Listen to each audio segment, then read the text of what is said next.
The losses of the battleship HMS Prince of Wales and the battlecruiser HMS Repulse, the main body of Force Z, on December 10th, 1941, was the first time in history that capital ships had been destroyed solely by air attacks while manoeuvring at sea. Although granted, the sinking of the battleship Bismarck and a night action at the Battle of Cape Matapan were dictated largely by damage inflicted by aircraft. Anyhow, that's besides the point. Force Z set out to sea with 2 capital ships and 4 destroyers, the only air cover that was available being land-based aircraft from bases along the Malay Peninsula. Ultimately, however, fighters were not present until the very end of the engagement on the 10th, by which point both Prince of Wales and Repulse had already been sunk. Now, you may notice that they did not deploy with an aircraft carrier. Long story short, there just weren't any available by the time of the Japanese declaration of war. Of the British carriers, Courageous, Glorious, and Ark Royal had been sunk prior to December.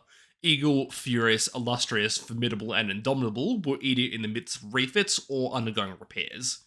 That leaves Victorious and Hermes, the former of which was attached to the home fleet to keep Tirpitz in check, the latter in the Indian Ocean. Although Hermes' air group was composed almost entirely of swordfish and would have been of questionable help to Force Z in any case.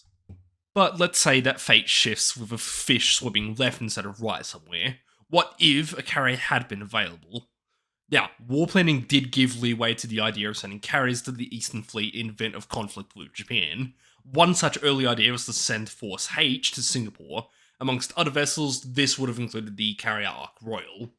Obviously, the loss of Ark Royal as well as the strategic situation in the Mediterranean put an end to that line of thinking. Once the idea of sending Force H to Singapore was dropped, some consideration was given to sending another carrier. The next carrier that would have been available for deployment was Indomitable. Although, as fate would have it, she was not slated to be attached to Force Z, and in any case she required minor repairs after running aground in November. But what if she didn't run aground, and what if she was attached to Force Z? Force Z was attacked at about 11 o'clock on the 10th of December 1941 by about 90 aircraft, a mix of G3M and G4M bombers equipped with torpedoes and bombs. Historically, the force's composition was Prince of Wales and Repulse, escorted by 4 destroyers: Vampire, Tenedos, Express, and Electra, although Tenedos had been attached a day earlier to return to Singapore for fuel. For the purposes of this fort exercise, we'll assume that the composition remains the same, just with the carrier tacked on. At the time, she carried about 50 aircraft divided between 4 squadrons. 827 and 831 Naval Air Squadrons were both equipped with Albacore torpedo bombers, while 800 Squadron was fitted with Fulmar recon fighters and 880 Squadron with Sea Hurricanes. Cumulatively, she carried just short of 30 fighters in total. With the scene established, let the battle commence. With the massed formation of bombers picked up heading towards the force, Indomitable scrambled all of her fighters still on deck, whilst dispatching her existing fighters on combat air patrol to intercept bombers en route. As the initial cap flights made contact, Force Z increased speed to 30 knots and began turning out to engage an approaching squadron of level bombers with their onboard weaponry. Black flak puffs soon dotted the skies, but only one managed to down one bomber before they got their own payloads away. Indomitable was subsequently struck by 3 bombs. However, her armoured flight deck fairly handily shrugged off these smaller warheads. Further out from the carrier, her Sea Hurricanes and Fulmars were making mincemeat out of the unescorted bombers, priority being taken to knock out level bombers carrying large armour-piercing bombs.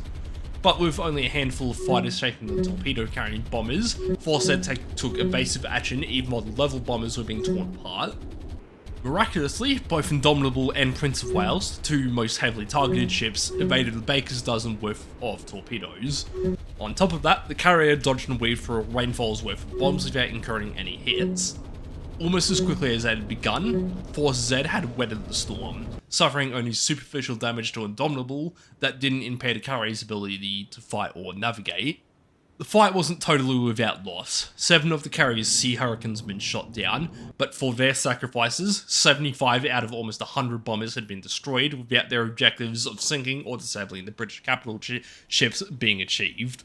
The cohesion of the Kanoya, Genzan, and Mihoro air groups had been decimated, with 500 valuable and experienced aircrew killed in the process. After Indomitable patched up her grazers, Force Z continued southwards back to Singapore.